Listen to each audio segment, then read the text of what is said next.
Y el tema que vamos a abordar se titula Un mundo enfermo. Un mundo enfermo. No cabe duda, damas y caballeros, que en los últimos, podríamos decir, 5 o 10 años, hemos sido testigos que parece que la naturaleza se está viniendo contra los seres humanos.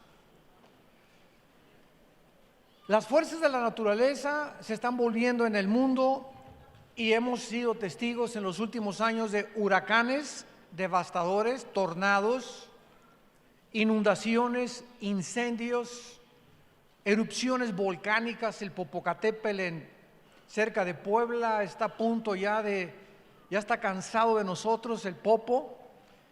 Terremotos, tsunamis, etcétera, etcétera. Y la pregunta que nos podemos hacer es, ¿qué le está pasando al mundo? Bueno, siempre ha habido terremotos, siempre ha habido erupciones volcánicas, siempre ha habido fenómenos de la naturaleza de este tipo, pero nunca se habían conjugado tantos al mismo tiempo.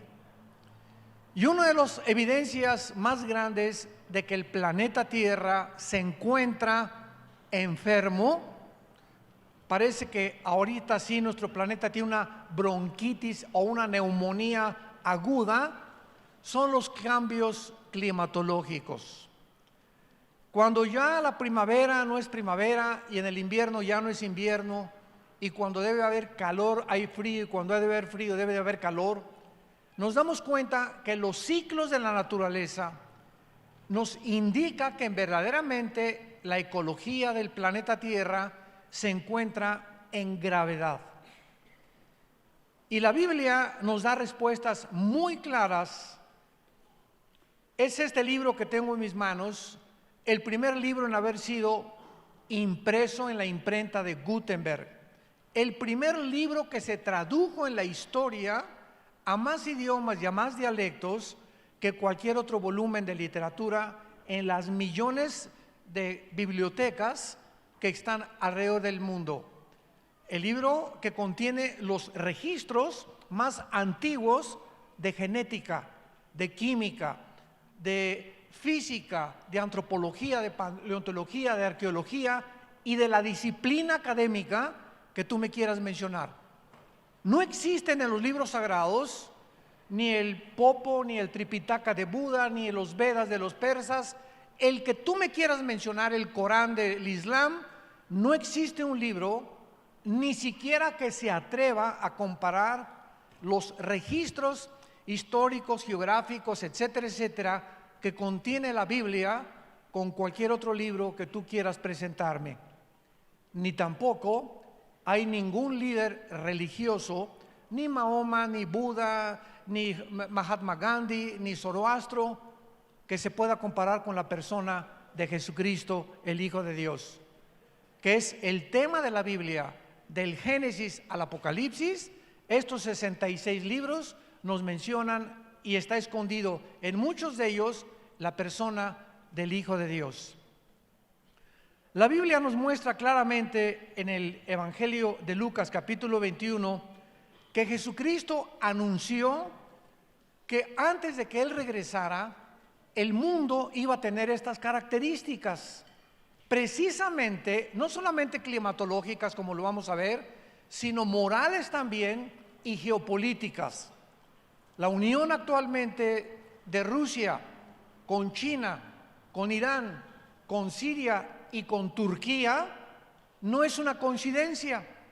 Estas 5 naciones que encontramos ahorita unidas, se profetizó hace 2600 años en Ezequiel capítulo 38, que estas naciones, cuando no existían, ¿y cómo podemos determinar qué eran ellas? Por la zona geográfica en la que la Biblia las ubica.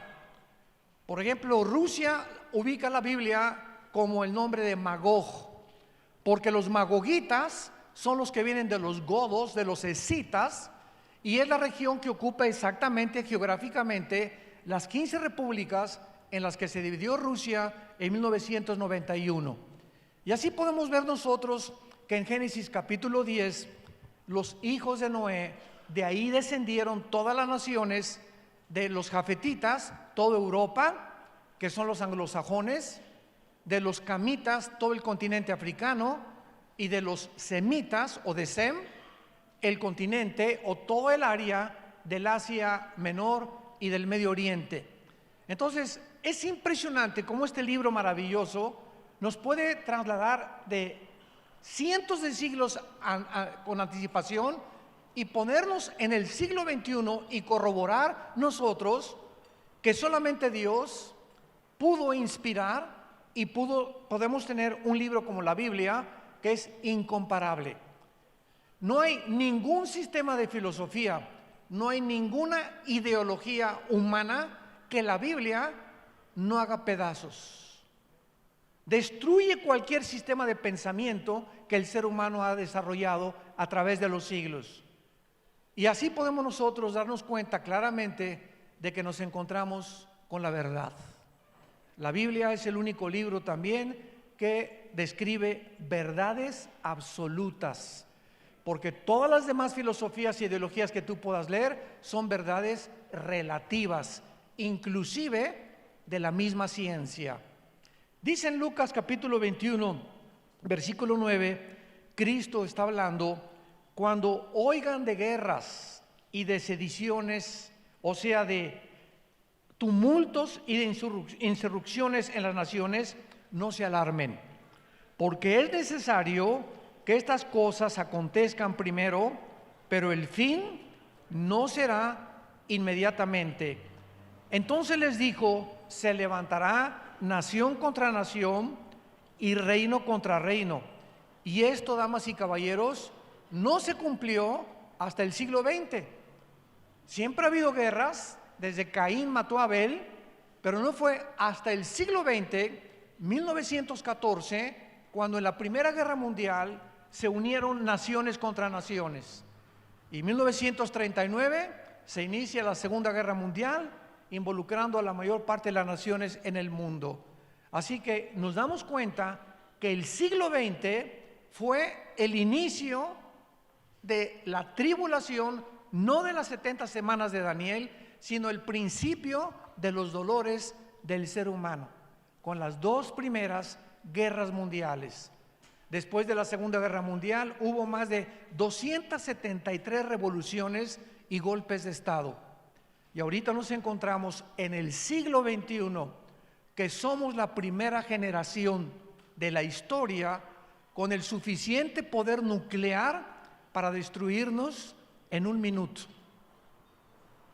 Ya tenemos la amenaza en Corea del Norte, tenemos la amenaza armas nucleares en la India, tenemos la amenaza de Rusia tratando de ocupar el Medio Oriente, el movimiento de la primavera árabe que se levantó hace como 8 o 10 años en el Medio Oriente con ISIS para controlar con el Islam todo el Medio Oriente. Estados Unidos ahorita está en tensión ya con la Guerra Fría con Rusia, y estamos en un punto ahorita tan difícil donde creemos, ¿verdad?, la mayor parte de los que estudiamos las profecías bíblicas, que tal vez Venezuela se encuentre en medio del conflicto. Ahorita sabemos nosotros que se juntaron Europa, la Unión Europea, con Estados Unidos para apoyar a otro presidente en Venezuela contra otro dictador. Pero ¿qué es lo que impide ahorita que se acabe esa dictadura y que entre un nuevo gobierno? Una invasión armada militar. Y para que esto suceda, se enfrentarían dos potencias, Rusia y Estados Unidos. Y si esto se lleva a cabo en los próximos días o semanas, nos enfrentamos a una guerra nuclear de proporciones mundiales, donde de acuerdo al cuarto sello del Apocalipsis, moriría casi una cuarta parte de la humanidad. Por eso no se ha hecho nada y por eso hay una tensión simplemente, ¿verdad?, en la que la única forma en la que se pueda liberar esta nación es a través de una intervención militar. No se ha llevado a cabo por las consecuencias tan terribles en las que se hundiría el mundo antes de que Cristo regrese.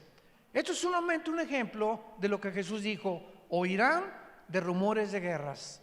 Y es lo que estamos oyendo. Los tambores de guerra se oyen en el mundo entero. Muy bien, el libro de Isaías capítulo 24 nos describe hace, apúntenlo, 2700 años. Este libro fue escrito hace 2700 años por el profeta Isaías. Y este libro se encuentra y se descubrió en 1948 en los rollos de Qumran, en el Mar Muerto. Y si tú vas a Jerusalén, ahí en el Museo del Holocausto se encuentran los originales, los papiros escritos en arameo y en el hebreo del libro de Isaías, tal como lo tenemos en la Biblia. Así que cuando hablamos de la Biblia y citamos lugares geográficos, hablamos de ideologías, de sistemas de pensamiento, de nombres de reyes, de nombres de príncipes, de nombres de gobernantes, no estamos especulando ni hablando de Alicia en el País de las Maravillas. Estamos hablando de historia, estamos hablando de geografía, que la arqueología ha corroborado y ha comprobado que las regiones, los lugares, los presidentes, los nombres que están escritos en la Biblia forman parte de la historia. Así que no venimos a cuentos de hadas, venimos con un libro sobrenatural. Veamos lo que el profeta hace 2700 años profetizó, cómo iba a acabar el mundo y las razones por las cuales el mundo, síganme con mucho cuidado, se encuentra en las condiciones en las que se encuentra actualmente. Dice así comienza este capítulo: He aquí Jehová vacía la tierra y la desnuda, trastorna su faz y hace esparcir a sus moradores. Vemos en primer lugar que es Dios mismo el que está a punto de juzgar el mundo. ¿Por qué? Porque somos agentes morales responsables. Damas y caballeros, nosotros no venimos del chango, ni de tu tía la chita. No venimos ni somos el resultado de un proceso evolucionario fortuito o accidental. Cuando en 1954 los doctores Watson y el doctor Crick les dan el premio Nobel de Medicina por descubrir el ADN, el ácido desoxirribonucleico, que es el que está impreso en cada una de las billones de células que el cuerpo humano tiene, el 63% de los científicos ateos dejaron el ateísmo, simplemente porque la genética nos demuestra y nos comprueba que es imposible que una especie tenga una mutación hacia otra especie. O sea, un perro jamás será un gato, un hipopótamo, un dinosaurio, un camello jamás será un león, un caballo jamás será del ganado vacuno o equino o un caballo, por la genética del ADN. Entonces, biológicamente se demuestra, ¿verdad?, las mentiras que se creyeron durante casi un siglo y que se siguen enseñando en las universidades, que venimos de chita. Pregúntale a tu maestro a quién se parece su abuelita. La mía era muy bonita. No era oaxaqueña, pero era también bonita, ¿verdad? Entonces, es increíble que el ser humano haya creído tantas mentiras para que podamos nosotros concluir de una forma irracional, porque la segunda ley de la termodinámica también contradice la evolución y contradice que el universo haya sido hecho de repente como un accidente y que el universo era eterno, cosa que también ya completamente descartaron los libros de la astronomía. Entonces, la Biblia dice que tú y yo somos agentes morales, no somos animales. No venimos de los animales, somos hechos a la imagen y semejanza de Dios. Y como tales, tú y yo somos responsables de cada acción que hayamos cometido. Y el mensaje glorioso de la Biblia es que como somos todos pecadores y no hay nadie que haya guardado los 10 mandamientos, nadie más que Jesucristo, el mensaje de la Biblia es que un hombre hace 2000 años paga por nuestros pecados, que es Dios mismo hecho en la carne, para decirnos que nuestro pasado puede ser borrado si creemos en el sacrificio que Él hizo en la cruz del Calvario. ¿Qué mensaje tan glorioso necesitamos los que estábamos lastimados de nuestra conciencia del pasado? Yo fui un muchacho comunista, abracé el comunismo a los 16 años de edad, me volví un rebelde contra la autoridad de mis padres, la autoridad del gobierno, nos persiguieron, etcétera, etcétera. Me puse a estudiar la dialéctica materialista, a Hegel, a Marx, etcétera, etcétera, porque creía que estas ideologías gubernamentales o filosofías era la solución para la repartición de la riqueza, para acabar con las injusticias. Y no hay ningún sistema, damas y caballeros, humano que acabe con la pobreza y que acabe con la prostitución, que acabe con los problemas inmorales. Simplemente vivimos en un mundo en descomposición. Y el mensaje es: vengan a la cruz aquellos que quieran ser salvados, porque el barco se está hundiendo. Muy bien, en el libro de los Hechos, capítulo 17, los apóstoles, cuando comenzaron a predicar la resurrección de Cristo, este fue el mensaje de los apóstoles en el primer siglo de la era cristiana. Dice el versículo 30: Dios, habiendo pasado por alto los tiempos de esta ignorancia, ahora manda a todos los hombres en todo lugar que se arrepientan. En esta mañana Dios no te está sugiriendo, Dios te está ordenando que dejes el camino que tú llevas en esta mañana. O por lo menos muchos han entrado por esa puerta y se encontraban en un camino equivocado. Y Dios te ha traído a esta conferencia para que reflexiones y sepas que tú no puedes seguir en el adulterio. Tú no puedes seguir fornicando con tu novia y con tu novio. Tú no puedes seguir transando y defraudando a la gente. Tú no puedes seguir en un camino donde tarde o temprano las consecuencias las vas a recoger. Y la mayor parte de las veces son consecuencias muy amargas, desilusionantes, que pueden transformar tu identidad, tu familia y tu mismo trabajo. Dios manda ahora a que el ser humano se arrepienta de sus pecados.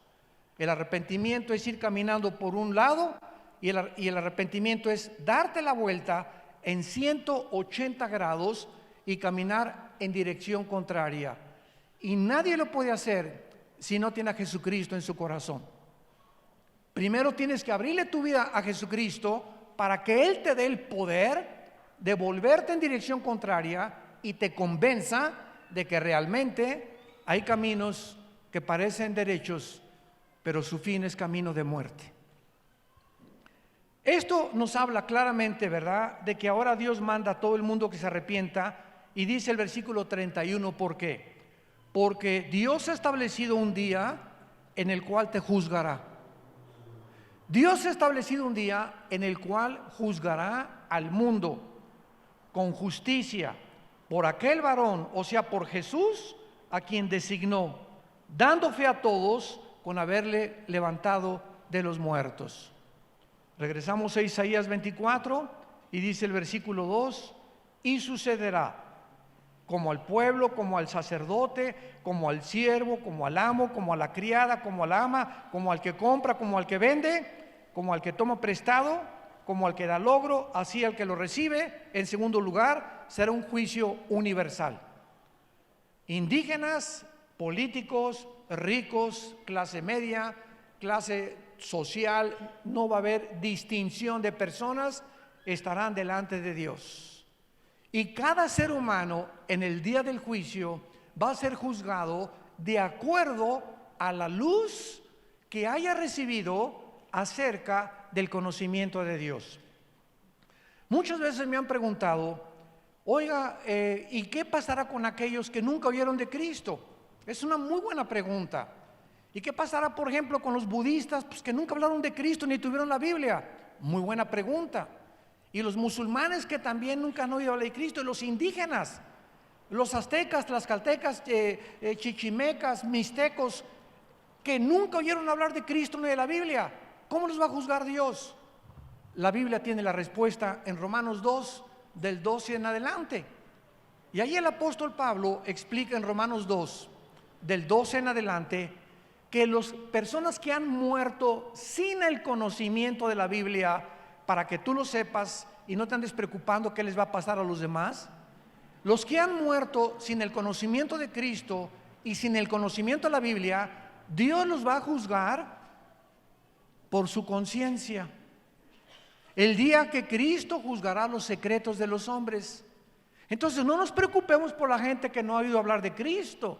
Ni, por ejemplo, nuestro padre, mi padre, nosotros éramos sumamente católicos. Yo quería a los 12 años ser cura y estuve en el seminario salesiano durante casi un año y haciendo el noviciado aprendí un poco de latín, era a monaguillo y yo quería abrazar el sacerdocio, era muy místico de niño, etcétera, etcétera. Y cuando nos dijo un arzobispo que teníamos que hacer el voto del celibato sacerdotal, le pregunté, perdón, excuse me, ¿qué es eso?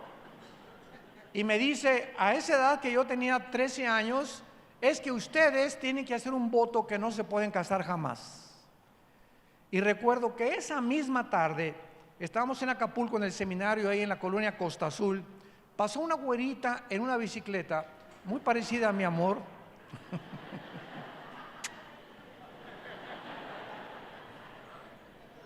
Y soñé con esa güerita.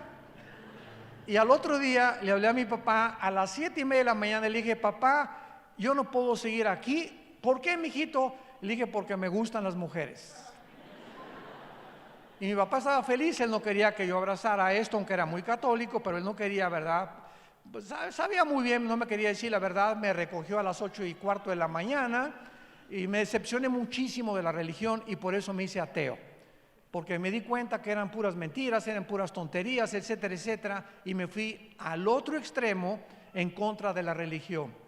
Y cuando mi hermano a los 26 años de edad, después de padecer todo lo que padecí por mis ideas comunistas, viene y me dice, te vengo a ofrecer a un hombre que no es una religión, que se llama Jesús, y que no es católico, ni protestante, ni mormón, ni ninguna religión. Él es el Hijo de Dios. No te vengo a presentar una religión, sino a Jesucristo. Comencé a leer el Evangelio de Juan y cuando llegué a Juan 14, versículo 6, cuando Jesús dijo, yo soy el camino, la verdad y la vida, no dormí en toda esa noche porque me acordé de Buda. Antes de morir, Buda dijo, busquen la verdad. Nunca dijo que era la verdad. Mahatma Gandhi, un hombre que a través del pacifismo evitó que los ingleses conquistaran la India. Y Zoroastro, y así me fui con todos los líderes. El Che Guevara, tenía una foto del Che Guevara así grandísima en mi cuarto, ¿verdad? Me di cuenta el pobre hombre cómo murió en Bolivia, cómo fracasó la extensión del comunismo cubano en Sudamérica, cuando él con 4, 5, 6 hombres se encaminó para allá. Yo estaba a punto de irme a entrenar ya en las guerrillas urbanas. Y todas estas cosas, cuando oí de Jesucristo, caí de rodillas y le pedí que entrara a mi corazón. Me encontraba en un estado de existencialismo impresionante y me di cuenta, ¿verdad?, que yo no podía luchar contra Dios. Que si yo amaba la verdad y me quería apasionar por algo, sería con Jesús. y le prometí a Dios que yo quería ser un apasionado de la verdad, levantar este libro y dedicar mi vida, la corta vida que Dios nos ha dado, a decirle al mundo: Jesús vive, arrepiéntete de tus pecados.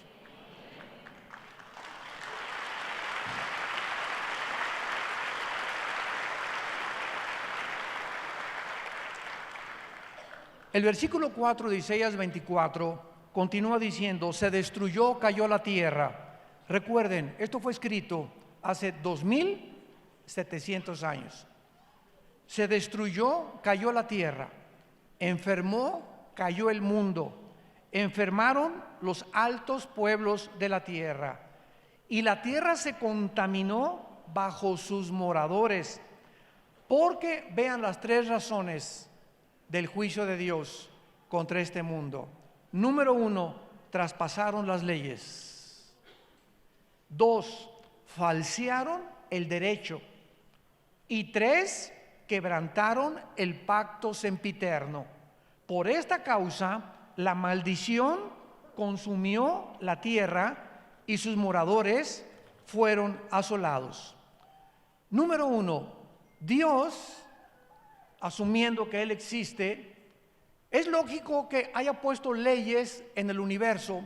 Anoche platicaba con una persona aquí en la iglesia, y al salir de la iglesia anoche vimos la luna, la vieron muchos ustedes, la luna entera, y siempre nos maravillamos de ver cómo un cuerpo como la luna celeste parezca flotar en el espacio sin que nada lo sostenga. Cuando Isaac Newton y Galileo Galilei antes comenzaron a descubrir las leyes de que no era el sol que giraba alrededor de la tierra, sino la tierra alrededor del sol, comenzaron a descubrir Isaac Newton, Blaise Pascal, han sido los científicos más grandes de los siglos pasados. Ellos eran cristianos, comenzaron a descubrir que el universo que nos rodea es un universo afinado. Para que me entiendan, un motor de un coche, una bujía que tenga mal, el cablecito de la batería que no esté conectado adecuadamente, impide que tu carro se eche a andar. Un motor es un diseño mecánico de la ingeniería mecánica automotriz, en el que todas sus partes tienen que trabajar en conjunto. La bomba de la gasolina con las bujías, con la batería, etcétera, etcétera. Y basta una de esas piezas que no funcione para que el motor deje de funcionar. Nuestro universo es como un motor impresionante, donde las leyes de la gravitación, las leyes termonucleares, la primera y la segunda ley de la termodinámica, las leyes del electromagnetismo funcionan, y porque funcionan existe la ciencia. ¿Por qué existe la ciencia?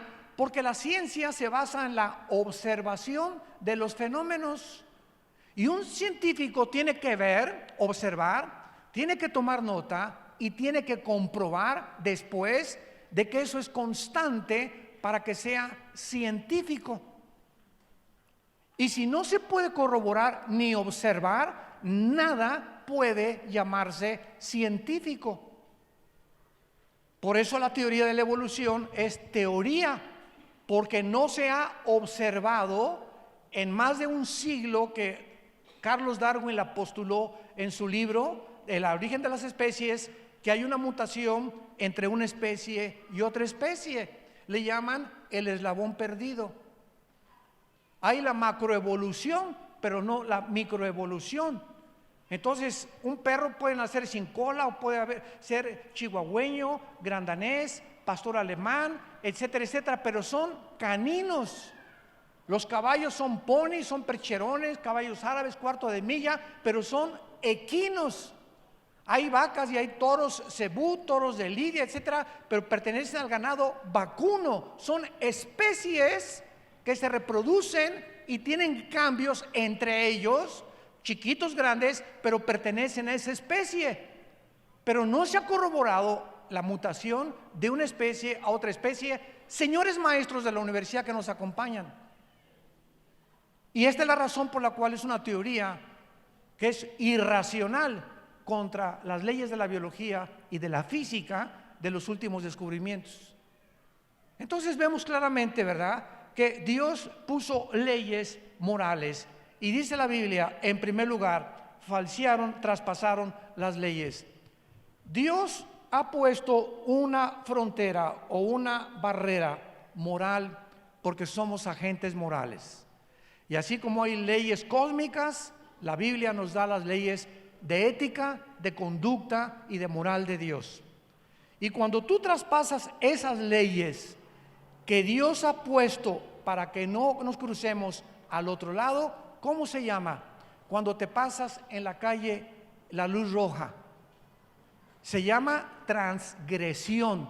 Has transgredido las leyes de tránsito de la ciudad de Oaxaca. Y si te veo en la policía, te dan un ticket inmediatamente, porque estás yendo más allá de lo que las leyes te permiten no ir. Entonces Dios ha puesto leyes morales y una de las leyes es precisamente el matrimonio. Y Dios dice, cuando tú te cases, no traspases las leyes. El sexo se usa nada más dentro del matrimonio. No le hagas caso al sexólogo, ni a la doctora Corazón, ni al psiquiatra, ni al psicólogo que no son cristianos, porque la única autoridad sobre el sexo, cómo debe ser usado, es Dios. Él es el que nos los dio como un derecho, como un regalo maravilloso, precioso, lindo, etcétera, etcétera, dentro del matrimonio. Y cuando traspasamos las leyes y comenzamos a usarlo fuera de las formas en las que Dios lo estableció, nos volvemos culpables delante de Dios. La Biblia le llama el pecado de la fornicación.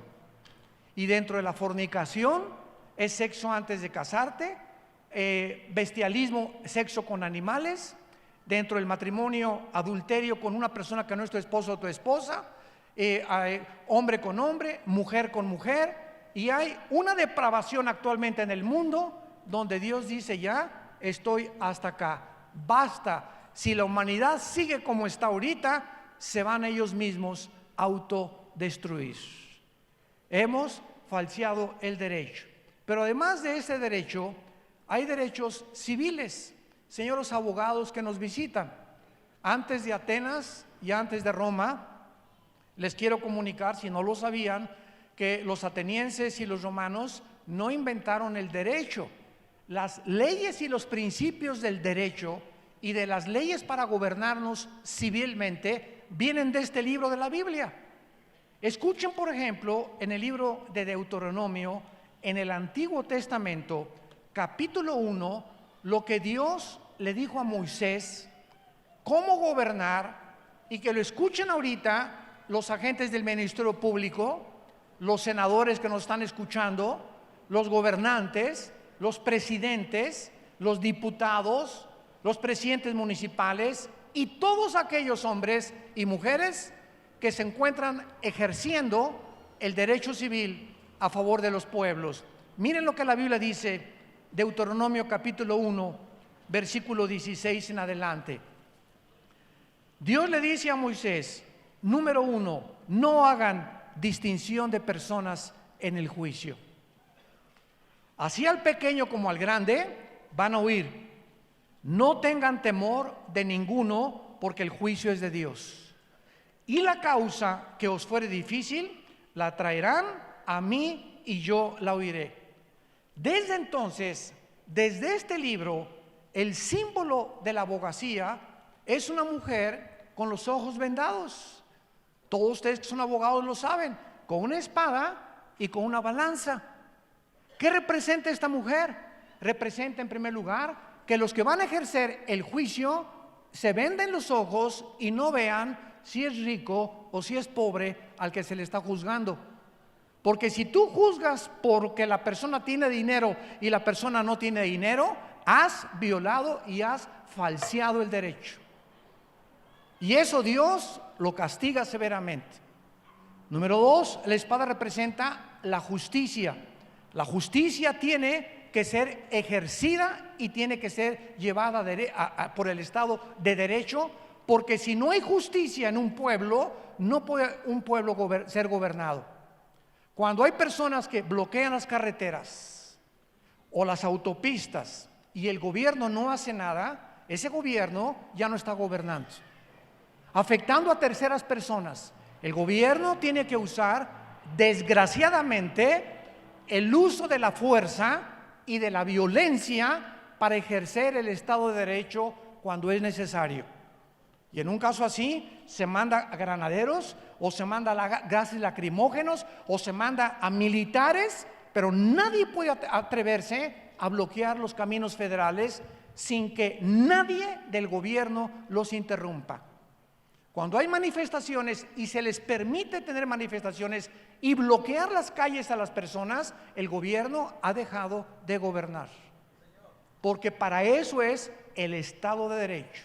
El gobierno tiene que garantizarnos a todos los ciudadanos en todas las naciones del mundo nuestra libertad, nuestra seguridad y el Estado de Derecho.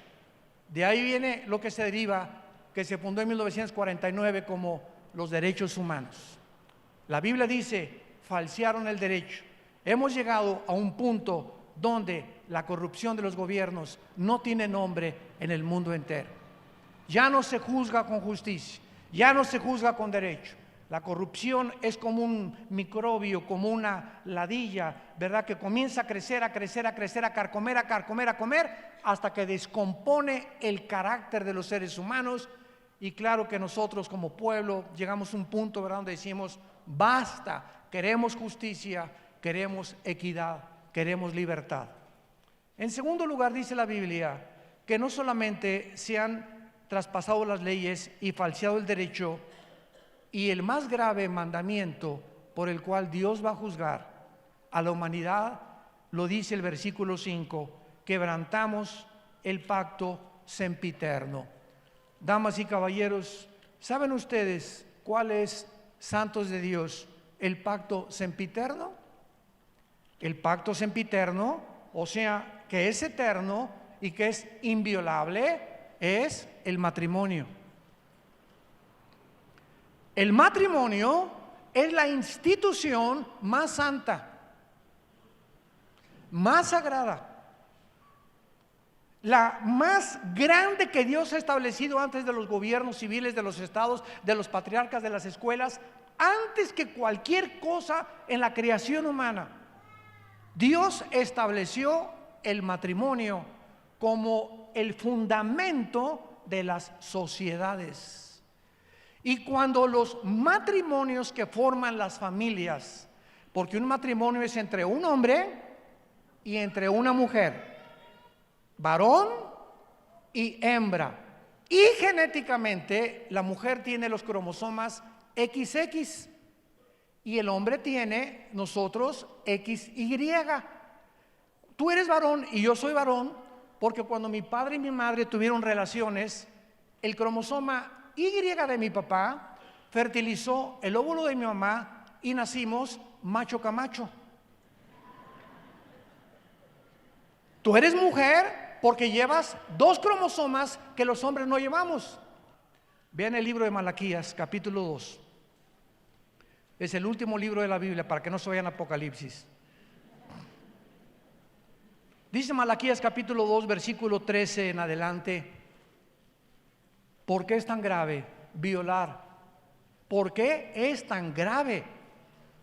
Más que cualquier otro pecado, el pacto del matrimonio. Veamos por qué. Le dice Dios a los líderes de Israel: esta vez harán cubrir el altar de lágrimas, de llanto y de clamor. No miraré más a la ofrenda para aceptarla con gusto de vuestra mano. Y me dirán ¿por qué? Noten ustedes, antes de continuar, que los líderes de Israel habían llegado a una insensibilidad en la que ya no estaban conscientes que lo que estaban haciendo era mal. Y cuando una persona a lo bueno le llama malo y a lo malo le llama bueno, en Romanos capítulo 1 el apóstol Pablo le llama que han quebrantado completamente el derecho y se les llama mente reprobada. Dios los entrega a una mente reprobada. Si una persona insiste en ser algo que no es, Dios te deja.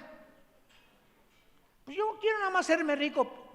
Ok, no me hagas caso, y entonces vete por el dinero. Y el día que tengas tú el dinero que es por el cual estás viviendo, te vas a enfrentar con la maldición que se te va a convertir en maldición el dinero que tú querías tener.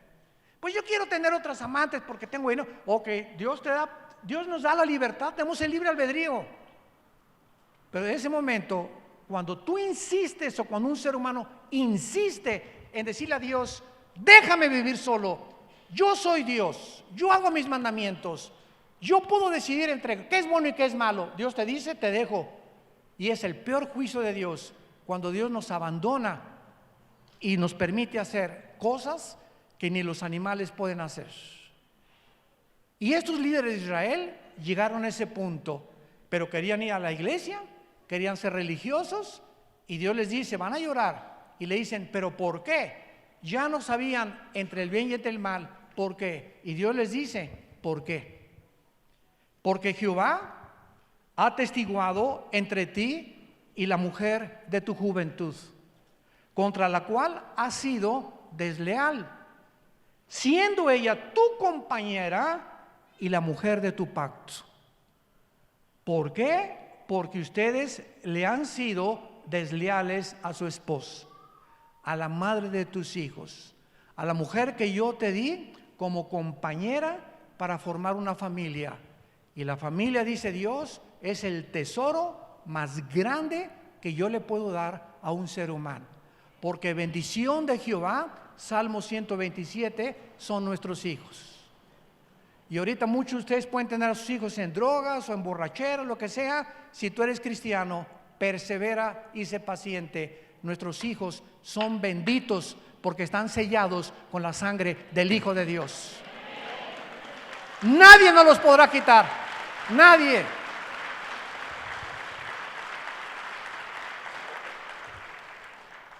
Esto me impresionó tanto hace algunos años que me puse a investigar la etimología o el significado de la palabra que se usa aquí, desleal, que es la palabra o el adjetivo que usa Dios contra los hebreos.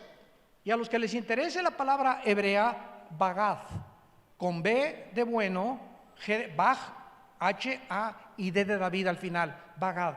Escuchen lo que significa en el hebreo ser desleal: actuar encubiertamente, ser hipócrita, fraudulentamente, secretamente, tapar algo, engañar a tu pareja. Es cuando tú volteas a tu esposa y le dices, te amo. Y tú sabes que, mira, aquí está tu te amo. Los cuernos los traes ahí escondidos atrás.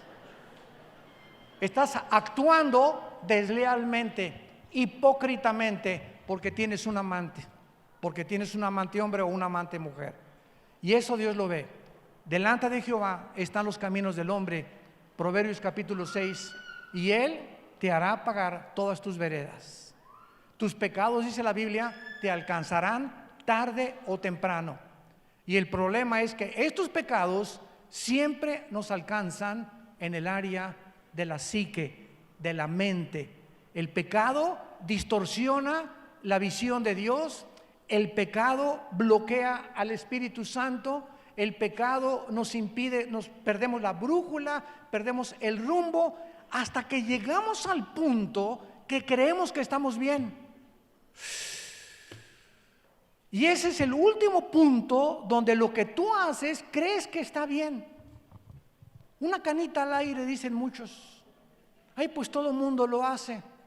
Te comienzas a desensibilizar y actuar de una manera completamente irracional. Y siempre sabemos que cuando confesamos nuestros pecados, Dios es fiel y justo para perdonarnos y limpiarnos de toda maldad, porque la sangre de Cristo nos limpia de todos nuestros pecados. Y finalmente, vean ustedes la terminación de este capítulo tan tremendo en que va a acabar el mundo, porque hace algunos años le pregunté yo a Dios, ¿a dónde tiene que llegar el mundo para que sea el colmo como Sodoma y Gomorra?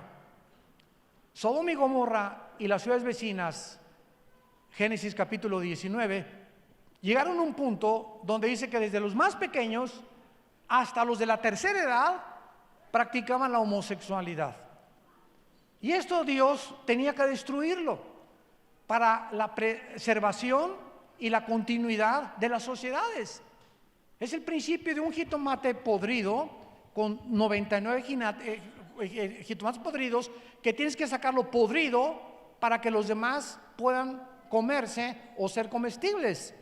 Entonces, cuando Dios ve que en una sociedad hay demasiada infección, es un acto de misericordia que Dios haya destruido a Sodoma y Gomorra con fuego y con azufre. Entonces yo le pregunté a Dios, ¿será que el mundo tiene que llegar otra vez a este punto de ebullición donde, como en un hoy express, estamos ya a punto de reventar las sociedades del mundo y el basurero en que estamos viviendo? Y dice finalmente la Biblia en el versículo 19 del capítulo 24 de Isaías: será quebrantada la tierra, enteramente desmenuzada, será conmovida, temblará como un ebrio la tierra, removida como una choza, se agravará sobre ella su pecado y caerá, y nunca más se levantará.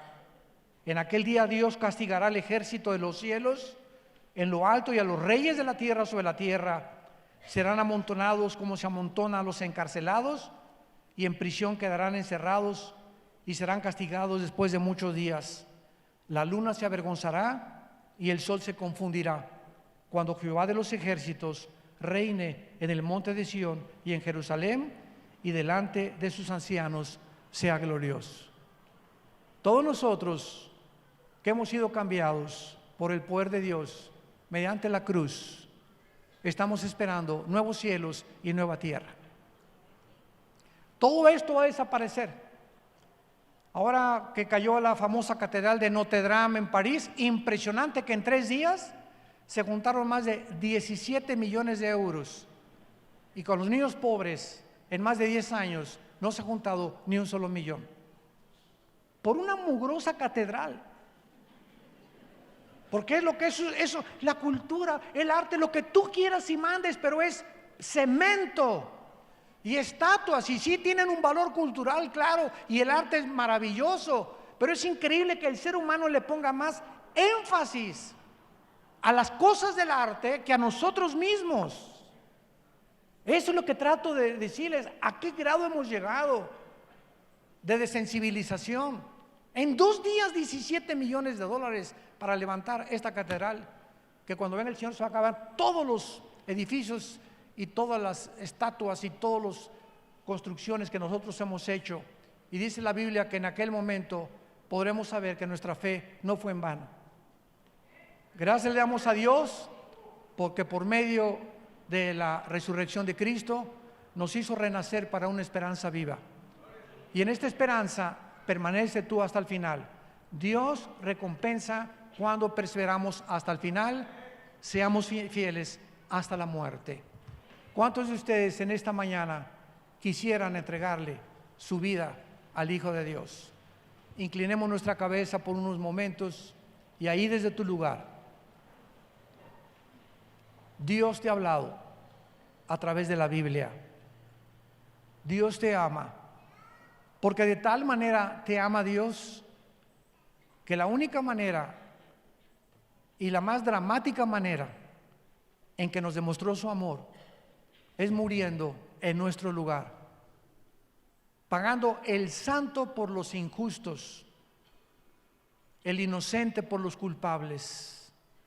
Esto se llama en la Biblia gracia, algo inmerecido, algo que es indigno de nosotros y que nadie podía ganarse, ni por buenas obras, ni por sacrificios. Es el mensaje glorioso de la cruz. ¿Qué nos pide Dios? Arrepentirnos de nuestros pecados. Que en este momento que escuchas este mensaje reconozcas que estás mal, que estás enfermo, enferma, moral y espiritualmente, y que no puedes seguir más en este camino. Y que Él está dispuesto en este momento a entrar en tu vida, llenar tu corazón con el Espíritu Santo y darte el poder que nos ha dado a millones de personas en el mundo para que la corta vida que tenemos la dediquemos a Él, vivamos para Él y podamos hacer su voluntad. Lo único que tienes que decirle es estas palabras: Señor mío y Dios mío, te pido perdón por mi vida. He pecado contra ti. Creo que en esa cruz tu Hijo pagó con su sangre algo que yo nunca hubiera podido pagar, jamás, ni con ninguna religión, ni con buenas obras, ni con sacrificios. Él pagó en mi lugar con su muerte en la cruz. Y te pido, Jesús, en este instante, porque creo que a los 3 días resucitaste de los muertos, que entres a mi vida como mi Señor y mi Salvador. En el nombre precioso tuyo, Jesús, a quien te entrego mi vida incondicionalmente. Amén. Amén y amén. Gracias a Dios por este maravilloso libro, que es la palabra de Dios. Gracias a Dios por este libro. Gracias, Señor. Gracias por este libro maravilloso que Dios nos ha dejado. Gracias.